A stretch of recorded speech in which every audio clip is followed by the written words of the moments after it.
Alors, on va dire que ça peut pas être pire que 2020, hein, voilà. Déjà parce qu'on avait Saturne, Jupiter et Pluton en Capricorne qui nous a bien plombé, enfin qui nous ont bien plombé toute l'année. Et là, elle passe fin décembre 2020, Jupiter et Saturne en Verseau.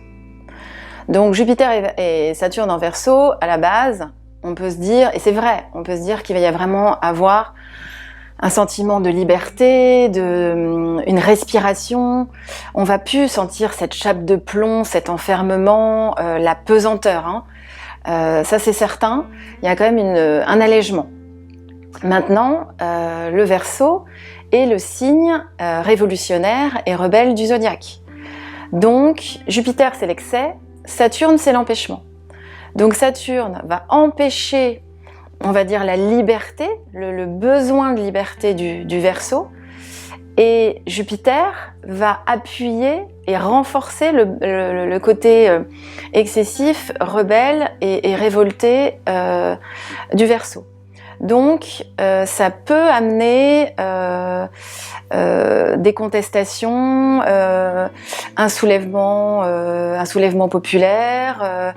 Voilà, il est probable qu'on n'accepte plus le cadre, les lois imposées l'année dernière. Il est possible que ça pète. Voilà. Maintenant, on va dire que c'est quand même, ça devrait être un peu moins compliqué que l'année dernière. Alors, en fait, Uranus était déjà en Taureau l'année prochaine. Elle sera toujours en Taureau et Pluton était en Capricorne et il reste en Capricorne.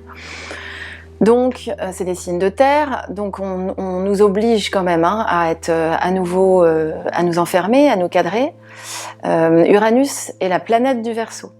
En Taureau, qui est le signe qui veut rester à sa place et qui recherche la sécurité. Donc, Uranus en Taureau, elle n'est pas à l'aise. Elle n'est pas dans son état normal et au meilleur. Donc forcément, ça va quand même nous déstabiliser.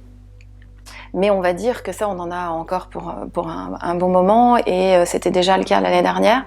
Après, il y a la lune noire qui vient de passer, enfin qui est passée en octobre en Taureau et qui le sera jusqu'au 19 juillet et qui après passera le second semestre en Gémeaux.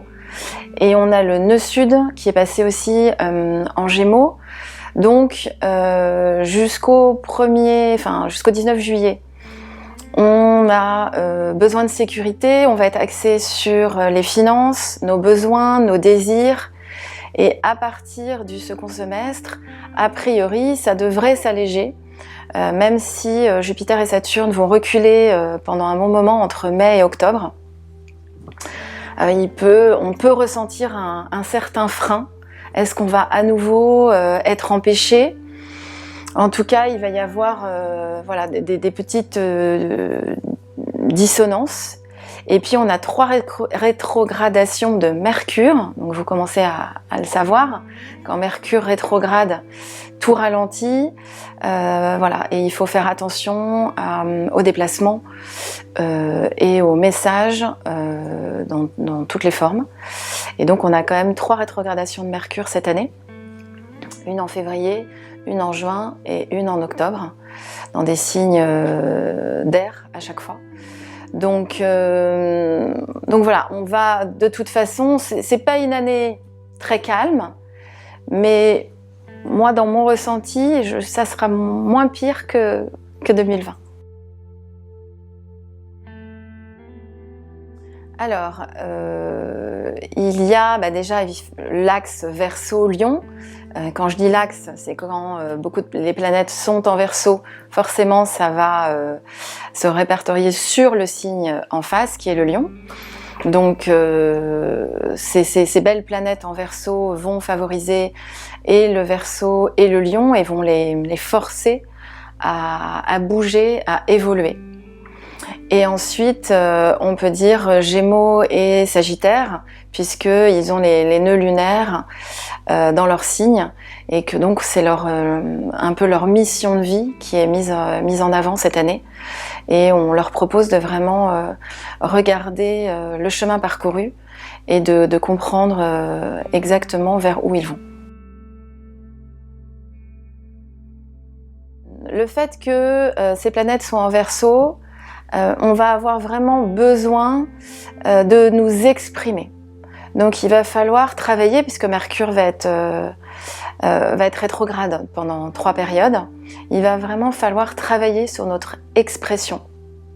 Ça, c'est vraiment très important. Voilà, ne pas dire les mots plus haut que l'autre, ne pas aller dans la contestation, dans la revendication. Essayer quand même de cultiver la paix et l'harmonie au maximum.